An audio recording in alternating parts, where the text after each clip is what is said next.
بسم الله الرحمن الرحيم marka hore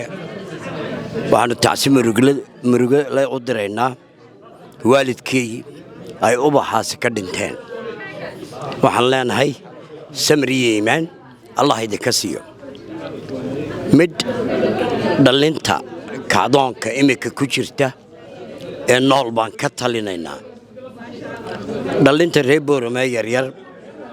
ee maanta inta nool intii dhimateen Allah u naxariisto waxaan leenahay dhirta ubaxa iyo waxa tihiin xididkii dheeraaya dhulka iyo waalidka adu ka dhursugaya warnamayo agta u dhiga aynu inta nool ka talino laba waxaan baaq u dirayaa codsi madaxweyne Ismaaciil Cumar Geelle oo nahay saaxiibanu nahay shan jeer horena aan dhisidiisa ka shaqeeyay mudane madaxweyne buuga xeerka ciise adaageeyay United Nations oo kugu hambalyeeyay mudane madaxweyne wasiirka qaarajiga Maxamed Cali Yuusuf ayaad ka dhigtay gudoomiyaha OAU-da waana kugu hambalyeeyay mudane madaxweyne Somaliland waa meesha iska dhibaataysan aan ixtiraaf haysan waxaan ka baryaynaa inaad arinta socota abtiyaasha iyo tolka iyo Somaliland anigoo aaminsan in saddexda reerba ku leedayihiin Djibouti oo ku leedayihiin Ethiopia oo ku leedayihiin Somaliland inaad nala soo gasho baaqa nabadeynta ummadda ayaan codsi u dirayaa madaxweynaha Jamhuuriyadda Somaliland mudane Abdirahmaan Maxamed Cabdilaahi ومدحويني قوري قاع قاتنا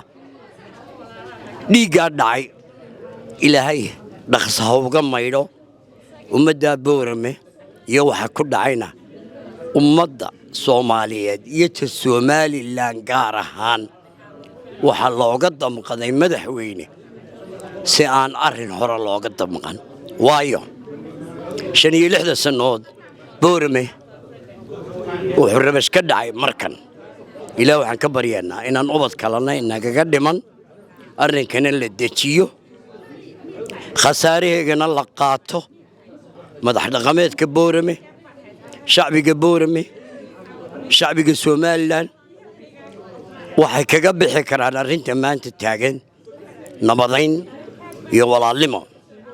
غير ككلا نجمقان عيسنا يقاس مصطفى ونو صاحب قارن حين وحلاه وقاس مصطفى أولاد نبض باقو روح بدن لكن أنا ودتك حير كتاجر صلابة بنها لكن واحد دعي أرين عضك بعد عضي